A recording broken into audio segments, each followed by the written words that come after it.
Olá, seja bem-vinda, seja bem-vindo a mais um vídeo da playlist do curso de Introdução à Psicologia. Meu nome é Marcos, esta é a aula número 41, cujo título é Métodos Psicofísicos.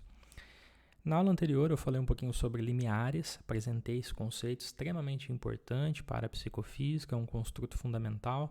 Se você não assistiu a aula anterior, eu recomendo que você assista, foi a aula de Introdução à Psicofísica. No entanto, eu vou fazer um breve lembrete do que significa. Então, vou falar de limiar absoluto aqui, no primeiro momento, ok? Mas nós também temos o limiar diferencial. O limiar absoluto seria o valor do estímulo físico, a intensidade de um estímulo físico, que é detectado em 50% das tentativas por um participante. Então, eu tenho aqui o meu laser na cor vermelha, eu posso diminuir a intensidade desse laser e em várias tentativas e pedir para você tentar identificar se você enxerga o meu laser ou não. Em algumas intensidades você vai detectá-lo na maioria das vezes. Em outras você nunca vai detectar porque a intensidade é muito baixa. Em outros você vai ter uma quantidade intermediária. E esse valor intermediário de 50% é a definição estatística de limiar absoluto. É qual a intensidade mínima de energia que eu preciso para detectar um determinado estímulo. Por exemplo, na audição nós temos que a menor frequência que nós somos capazes de detectar, os ouvidos humanos, é aí aproximadamente em torno de 20 Hz. Né? O espectro audível seria ondas de comprimento entre 20 Hz e 20 mil Hz. Então eu teria o limiar absoluto ali, o mínimo que eu consigo detectar, e o máximo, e o que está abaixo daquilo é o infrassom, e acima daquilo seria o ultrassom, que eu não consigo detectar.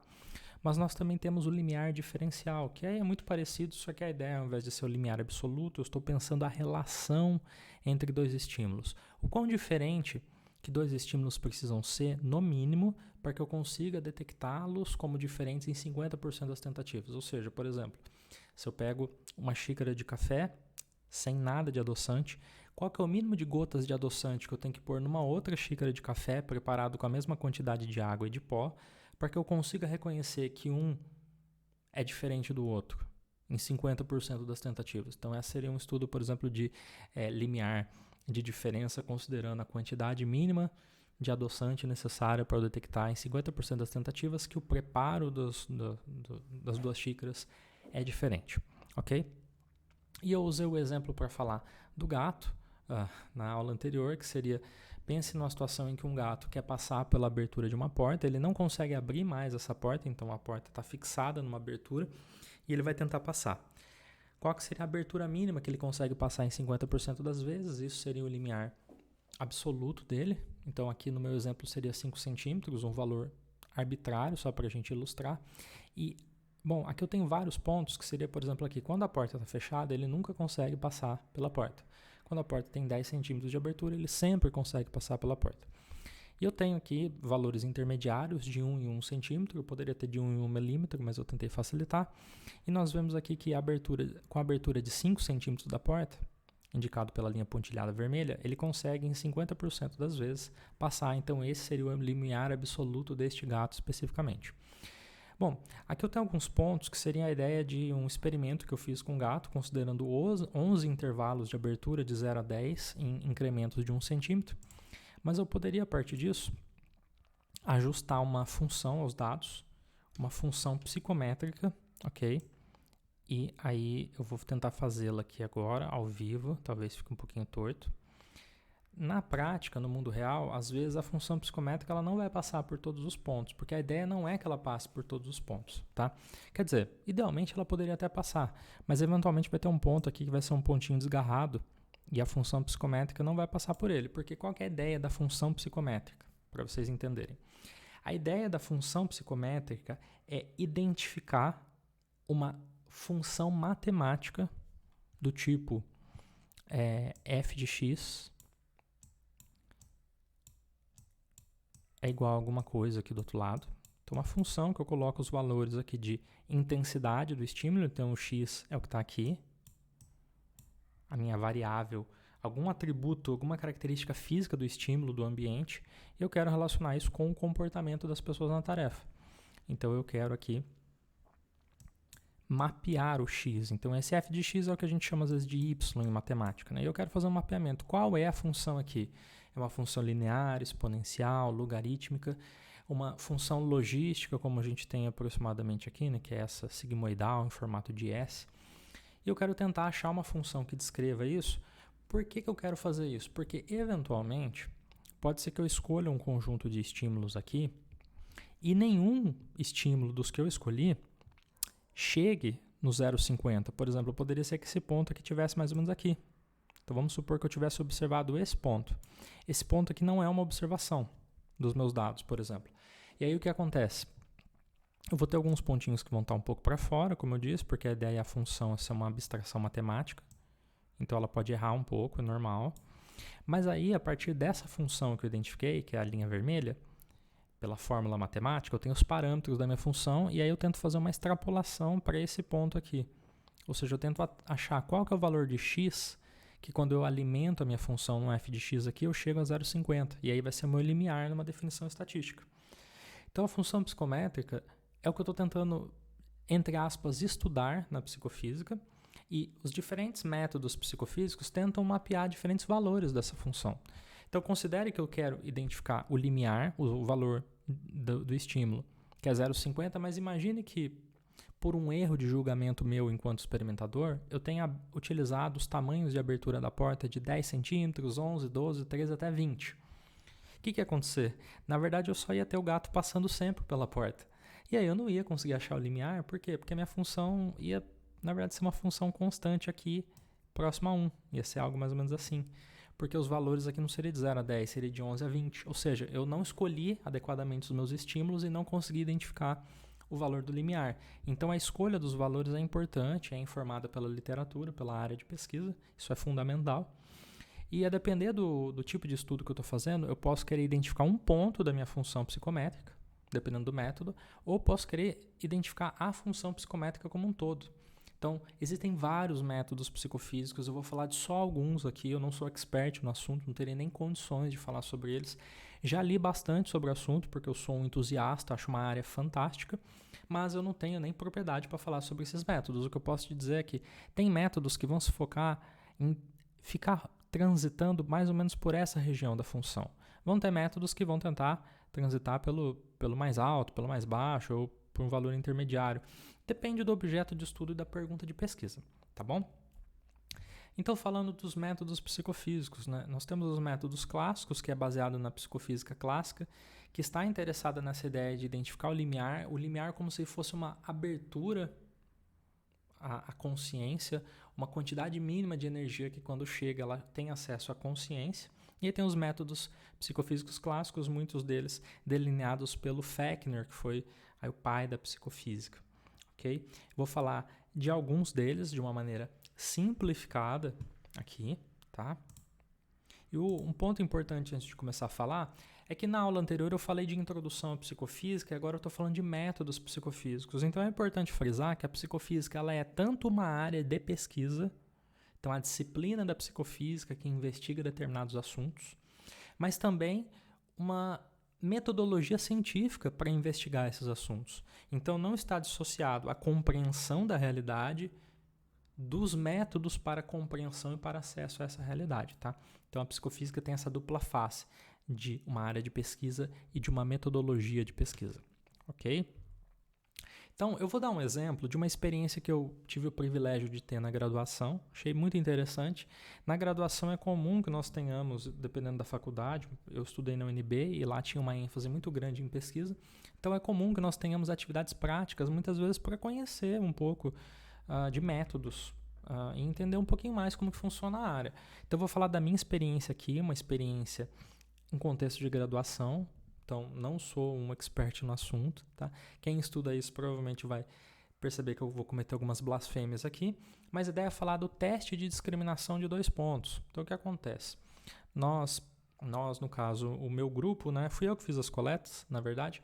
Eu convidei algumas amigas para participar da minha pesquisa. Então, eram pessoas conhecidas, era uma pesquisa para uma disciplina. Essas amigas voluntariamente decidiram participar.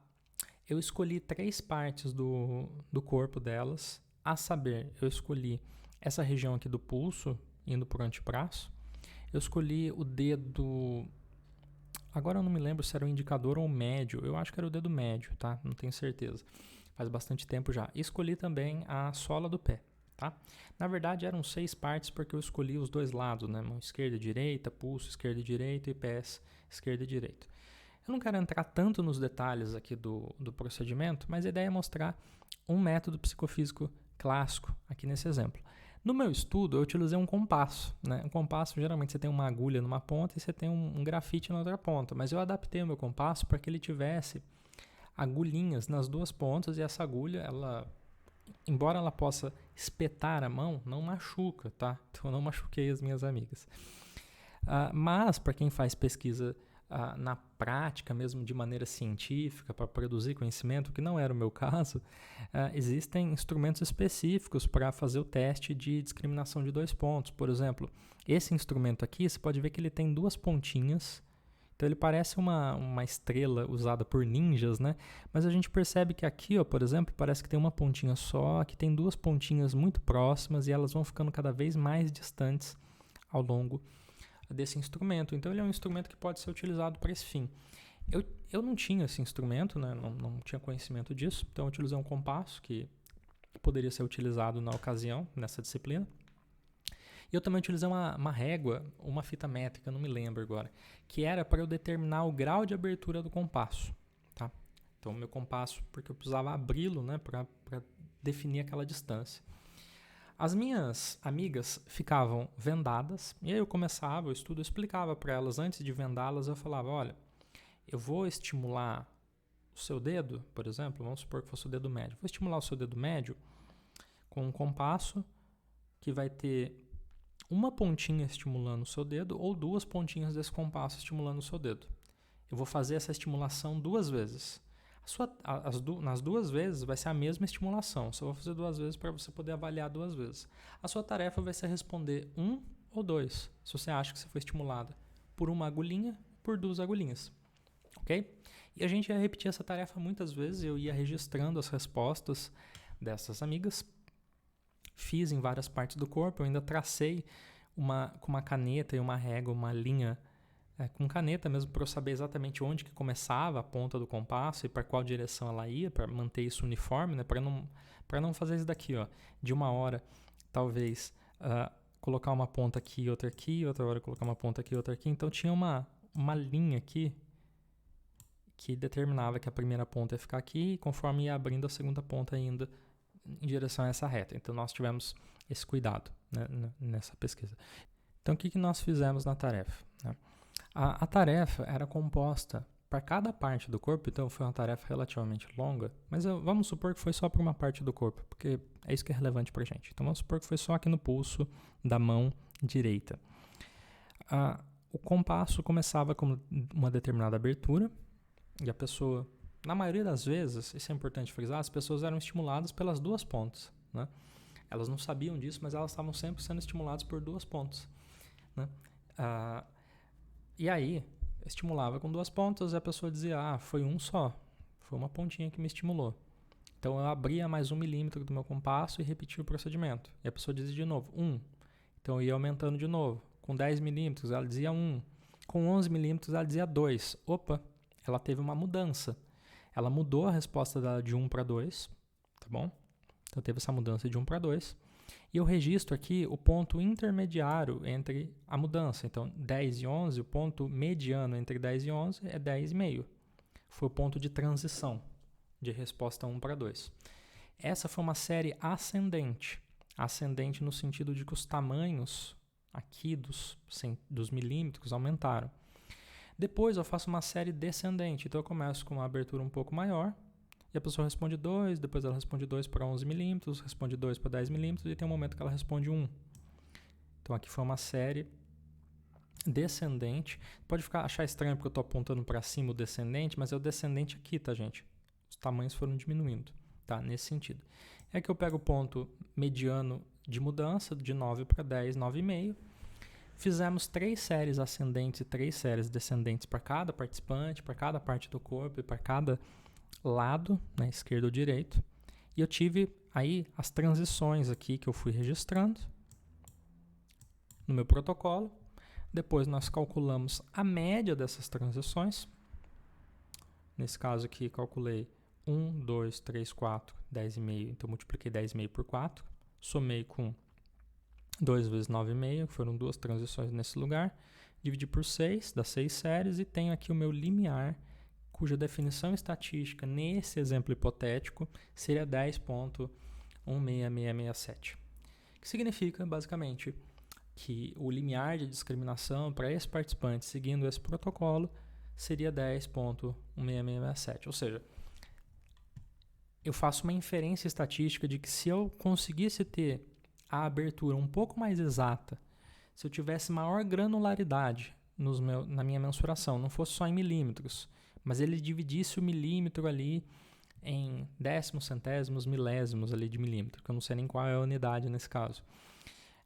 Eu chegaria à constatação de que esse valor aqui seria detectado em 50% das vezes. A resposta seria 2 e 50% a resposta seria 1. Tá? Seria mais ou menos esta a ideia aqui das séries ascendentes e descendentes, e com isso eu ilustrei um método clássico da psicofísica. Qual método é esse?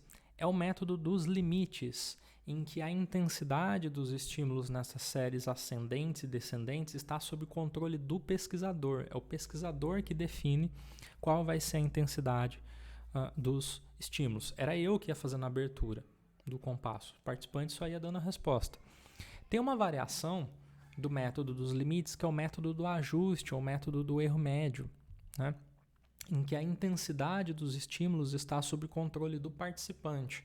Nesse caso do limiar tátil, não é uma boa eu deixar sob o controle do participante, porque o participante vai estar vendo que tem 2 compassos ali, 2 pontinhas espetando, e talvez ele, por esse viés, se ele for fazer o ajuste de em qual momento ele só sente 1, talvez ele tenha um viés aí para tentar parecer mais acurado do que ele realmente é. Mas em determinadas situações eu consigo manter o controle do participante. Por exemplo, eu posso pegar esse pontinho que eu vou desenhar aqui agora, ó. Desenhei um pontinho aqui, está bem pequenininho, mas eu poderia ter desenhado ele maior, inclusive. Então vamos supor que eu tenho um pontinho aqui assim. Já vou mostrar um exemplo desse. E aí tem um botão, como se fosse um botão de rádio, em que a pessoa vai fazendo um ajuste, em que para um lado que ela gira diminui o tamanho do estímulo, por outro lado aumenta o tamanho do estímulo. E aí eu dou uma instrução para a pessoa: olha, diminua o tamanho desse estímulo no ponto em que você enxerga o estímulo, e que se você diminuir uma unidade a mais, você não enxerga mais. Que seria aqui, eu quero que você deixe o estímulo na menor intensidade possível que você ainda é capaz de detectá-lo. Tá? Então é o participante que faria esse controle, neste caso, nesse exemplo que eu estou dando. Ok? E nós temos o método dos estímulos constantes, que eu sinceramente não sei porque ele tem esse nome, porque eu acho que ele é pouco descritivo, pelo menos para mim, em que, na verdade, nesse caso, o pesquisador seleciona um número pré-definido de intensidade dos estímulos, por exemplo, entre 5 e 9 intensidades. Então, se for sons, ele pode escolher ali 20 Hz, 10 Hz, 30 Hz, enfim, ele escolhe as intensidades que ele quer. Se for a abertura da porta, ele também escolhe determinados valores, e ele repete as tentativas múltiplas vezes, em geral 20 ou mais vezes para cada estímulo. Então, se ele colocar 9 intensidades vezes 20, vai ter 180 tentativas. A tarefa vai ser relativamente longa. Idealmente tem que ter uma pausa ali para o participante descansar, para ele não ficar entediado e começar a fazer de forma displicente a tarefa. A ordem é aleatória, então tem uma vantagem, porque em alguns casos aqui, no método, por exemplo, dos limites, pode ter um efeito de expectativa, em que o participante pode tentar antecipar a resposta com base na previsibilidade dessas séries ascendentes e descendentes. No método dos estímulos constantes, isso não acontece porque a ordem é aleatória. Vem um estímulo de tamanho de 20 Hz, depois vem um de 80 Hz, por exemplo. Isso é menos previsível. E a escolha tem que ser feita adequada, como eu falei, para que você pegue o contínuo da função psicométrica pelo menos em torno ali ao 0,50, que é o limiar. Então você tem que pegar valores que estão ali ao redor do limiar para conseguir detectar o limiar, né? É importante que eu seja capaz de detectar o limiar. Se todos os valores estiverem acima do limiar ou abaixo do limiar, eu vou ter um problema aí, porque o desempenho vai ser muito alto ou muito baixo e eu não vou conseguir detectar este limiar. Então, é uma outra forma também de realizar a tarefa. Cada método tem suas vantagens e desvantagens. Eu não vou apresentar aqui as vantagens e desvantagens, porque eu acho que essa é uma discussão mais técnica, está além do escopo da disciplina e até dos limites dos meus conhecimentos, tá? Mas eu coloquei aqui o espectro audível, né, dos seres humanos. Seria uma possibilidade de utilizar um desses métodos para tentar detectar qual é a frequência mínima que um ser humano é capaz de detectar, qual é a frequência máxima, né, e tentar detectar o limiar entre onde ele escuta e deixa de escutar, quer no mínimo, quer no máximo, por exemplo, que seria o limiar de detecção nesse caso. Vou mostrar 2 exemplos aqui no Google Chrome agora para vocês terem uma compreensão melhor do que eu venho falando.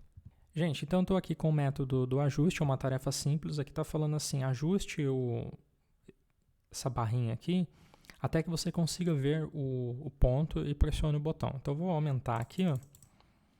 Deixa eu aumentar mais aqui, deixa eu pôr aqui uma intensidade grande. Eita cacete. Ó, tá vendo que tem um pontinho aqui? Não sei se todo mundo está conseguindo ver, eu estou conseguindo ver, espero que a gravação esteja pegando. Deixa eu tentar pôr mais intenso ainda. Ó, tem um pontinho aqui. A minha tarefa seria ajustar essa barrinha aqui até que o pontinho, ó, eu ainda estou vendo. No meu caso, ainda estou vendo o pontinho, estou vendo.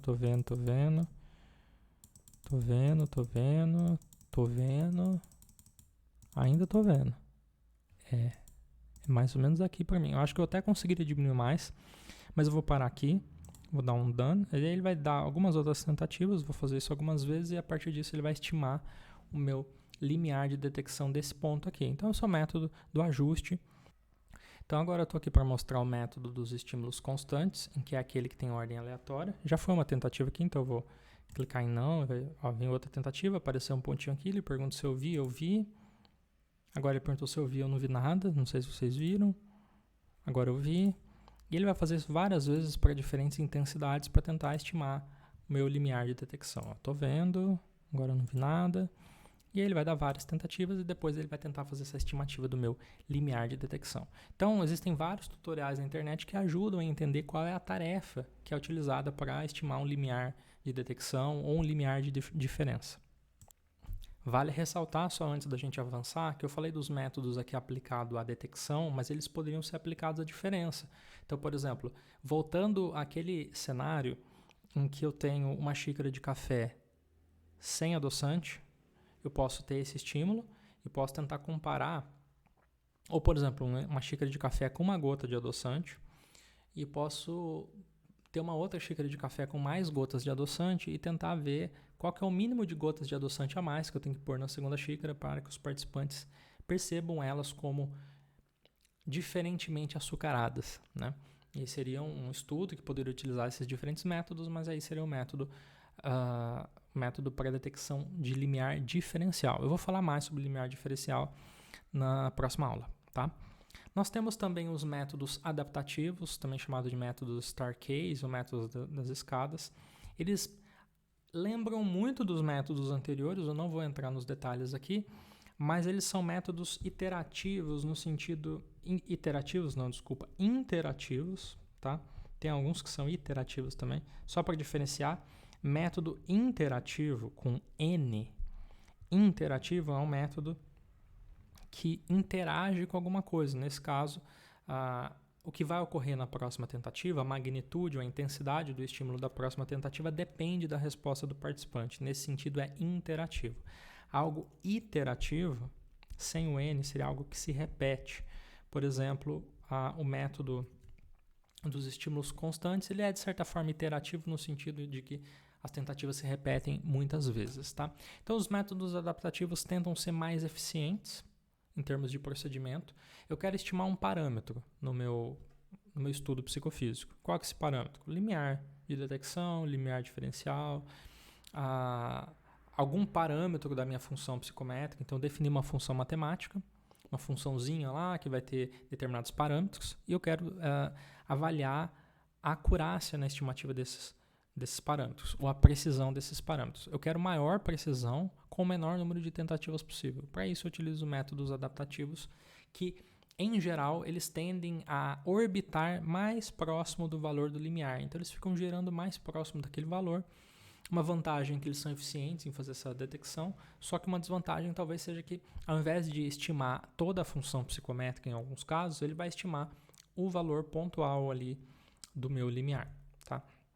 Então, só para voltar mais uma vez à ideia da função psicométrica, ao invés, por exemplo, dependendo do procedimento, eu posso pegar um procedimento que tem uma amplitude muito grande e ele vai ter esses pontos aqui, por exemplo.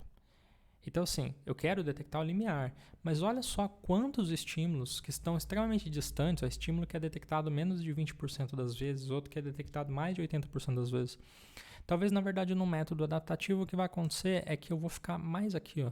Então, eu vou ter alguns estímulos a mais aqui, mas esses estímulos vão estar muito mais próximos e eu vou conseguir estimar de maneira mais acurada o meu parâmetro aqui, que no caso é o limiar de detecção.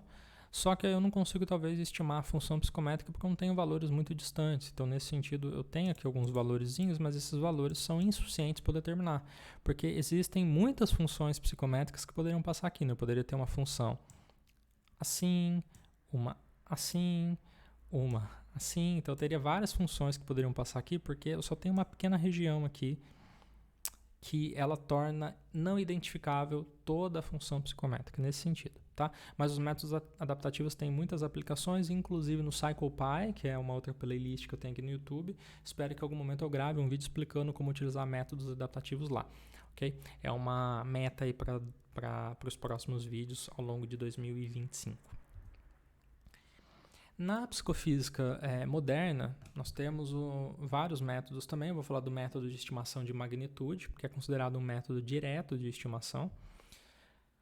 Na psicofísica moderna, uma das perguntas é qual é a relação entre a intensidade física do estímulo e a sensação psicológica dessa intensidade. Ou seja, mais uma vez eu quero fazer um mapeamento, né, do mundo, né, do estímulo físico e de como que esse estímulo físico é percebido. Eu quero saber qual que é a função, uma função linear, é uma função logarítmica, é uma função exponencial. Eu quero fazer esse mapeamento.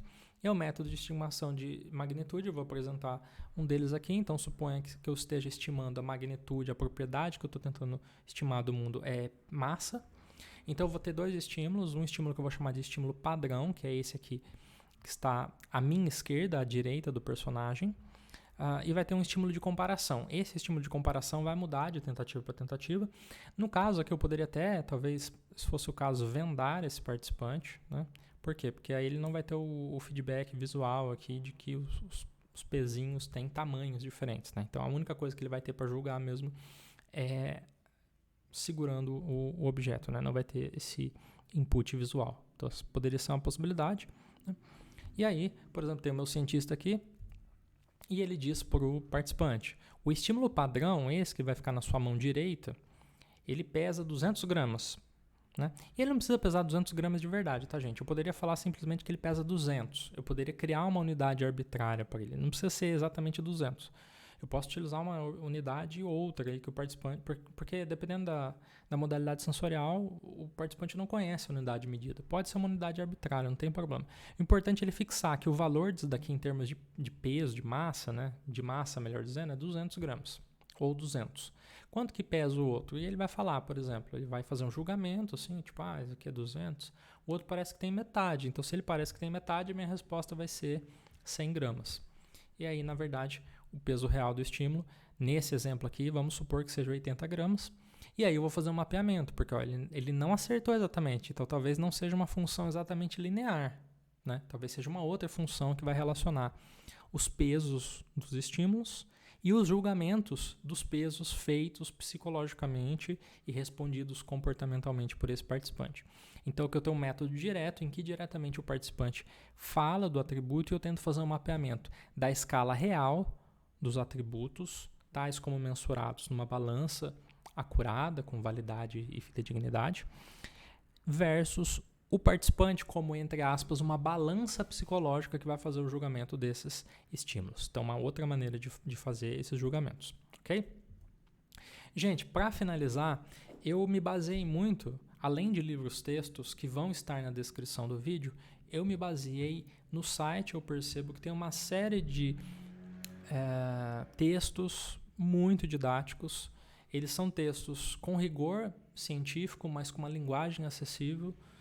E um deles é esse Psicofísica Clássica 3, Métodos Clássicos, que discute com muito mais propriedade, com muito mais elegância e clareza e precisão também os métodos que eu apenas passei por eles aqui. São textos relativamente curtos, mas que explicam muito bem. Agora, se você quiser aprofundar um tratamento maior do assunto, eu recomendo esse livro aqui, que eu já tive a oportunidade de ler. É um livro bem difícil, bem denso, bem matemático, mas muito interessante para quem tem interesse em saber mais sobre a psicofísica, sobre a primeira das áreas da psicologia, ok? Então, gente, por hoje era só. Agradeço a atenção de todos e de todos e até o próximo vídeo.